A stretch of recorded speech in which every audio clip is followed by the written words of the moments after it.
oral arguments were scheduled for 9 at the Supreme Court. But instead, at that time, attorney Rodwell Williams and his client Edmond Castro were huddled together on the back veranda of the court after a meeting in the chambers of the judge. By that time, word had already begun to filter out that it had been suggested that Castro consider walking away from a case which was looking very bad for him. They re-entered the courtroom at around 10, and 10 minutes after that, it was done. Castro and his attorney left the court shortly after to offer this very amusing spin on the discontinuation. What happened is this.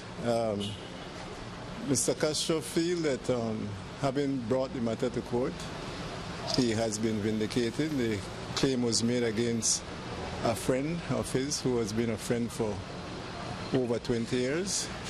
And he brought the matter, and he felt that at this stage he felt vindicated rather than to seek to continue the claim in relation to bringing this friendship to an end on a sour note, and therefore the matter is discontinued.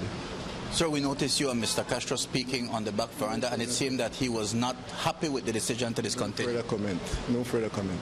Sir, you accept that this is vindication? It is his right to discontinue, and that's what he has exercised.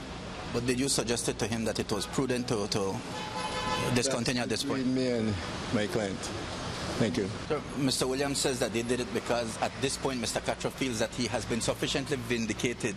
Could I get your response to that? I suppose that is an attempt to salvage the rapidly sliding reputation of Mr. Castro. No, he brought the claim, and at this last minute decided to withdraw the claim because and pay costs.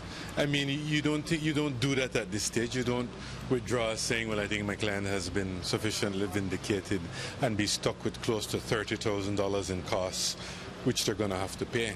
Well, I mean, with all due respect and the greatest respect to Mr. Williams, the entire country and entire nation knows that that is far from the truth. These visa facilitation letters from the desk of Honorable Edmond Castro are the source of the allegations made against him. Alvarine Burgess claimed that she paid him $2,000 each to assist her with obtaining visas for a multitude of Chinese nationals. Both were cross-examined in May, and what was revealed in that courtroom did not look good for the minister. It's a situation where they realized that it was the end of the road for Minister Castro. He had foolishly brought a claim that had not the ghost of a chance of succeeding, embarrassed himself in court, made a number of admissions, which you will recall. He basically admitted that, yes, there was a visa hustle on. Yes, his office was being used to facilitate this visa hustle. Yes, his signature was on it. Yes, it could be perceived that he was involved and engaged in a visa hustle. It was wrong. If he had a chance, he wouldn't do it over again. All that he refused, the only thing that he refused to admit was that he'd taken money, and at that point it was plain to be seen that the game was up. He had been exposed for what he really was. The reality is that everyone knows, indeed the entire country and those who have seen and followed this matter on the World Wide Web, knows that the fact of the matter is that Ms. Burgess was telling the truth.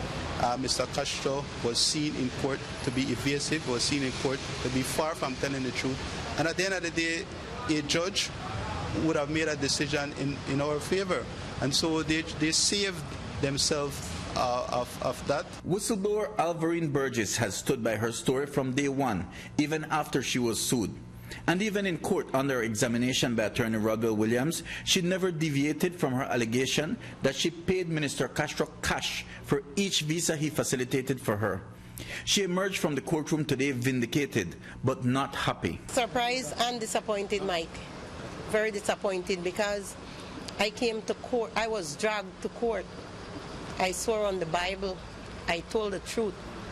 To have Mr. Castro just at the end, knowing that he had a losing case, would just back out, withdraw, you know.